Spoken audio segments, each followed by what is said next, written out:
प्यारे दोस्तों, आज की कहानी सुधा नाम की एक लड़की की है। सुधा एक बहुत ही आलसी लड़की थी। घर की काम करना तो दूर, वो एक गिलास पानी के लिए भी अपनी माँ पर निर्भर थी। अरे अब उठ भी जा नालायक, 10 बजे तक सोती रहती है। अरे कुछ तो घरेलू लड़कियों वाले लक्षण दिखा। सोने दो ना माँ, क्यों परेशान कर रही हो? अरे भाग्यवान, क्यों मेरी बिटिया को तंग कर रही हो? सोने भी दो इसे। लो, बाप बेटी दोनों एक जैसे हैं।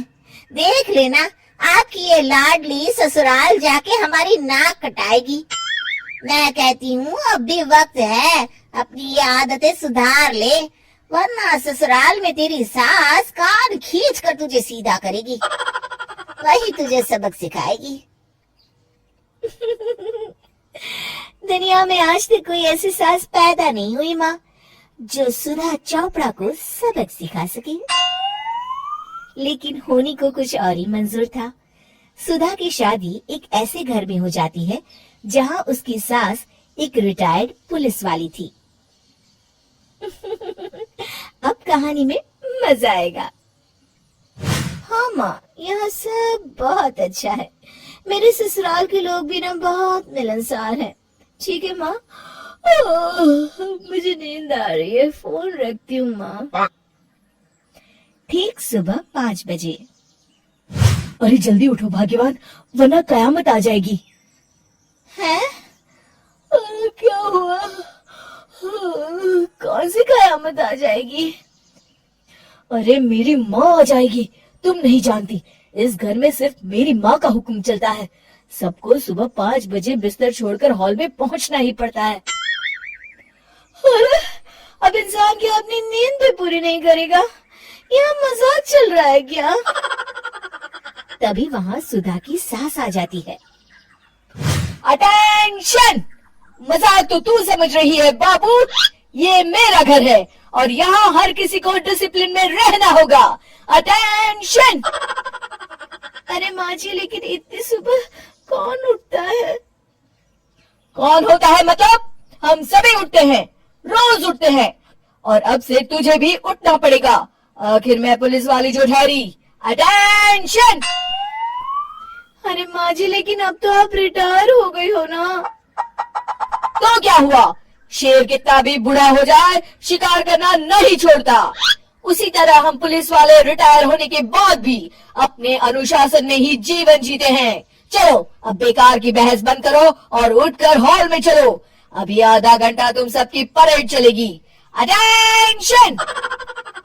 अरे मैं कोई परेड नहीं करने वाली। सुधा की सास अपनी बहू का ये बर्ताव देख झल्ला उठती है। गौर से देख, तू कहाँ और किसके सामने खड़ी है? यहाँ बात सिर्फ एक बार समझाई जाती है, बस। अटेंशन! इतना कहकर सुधा की सास चली जाती है। अपनी सास का ये रूप देखकर सुधा घबरा जाती है और जल्दी से उठकर बाहर चली जाती है। उस दिन से सुधा की जिंदगी बदल जाती है। हाय, थक गई मैं तो। ये घर है या जेल? कितना काम करना पड़ता है। लाइए दीदी, 2 रोटियां और दीजिए, मुझे बड़ी भूख लगी है।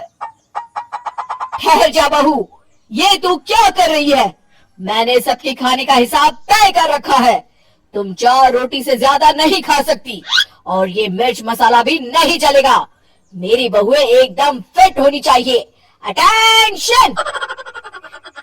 क्यों माँ जी, आप हमें दंगल में लड़ने के लिए तैयार कर रही हैं क्या? क्या कर रही हो सुधा? माँ जी को मजाक बिल्कुल पसंद नहीं है। चुप करके खाना खा लो, इसी में भलाई है। इस तरह धीरे धीरे सुधा अपने सास के रंग में पूरी तरह रंग जाती है, लेकिन इसका उल्टा ही असर पड़ता है। सुधा अपनी सास से भी ज्यादा अनुशासन की पक्की हो जाती है। सुधा की सास तो सबको 5 बजे उठाती थी, लेकिन सुधा सबको 4 बजे ही उठा देती थी। दूसरी तरफ सुधा की सास की उम्र भी हो चलती है।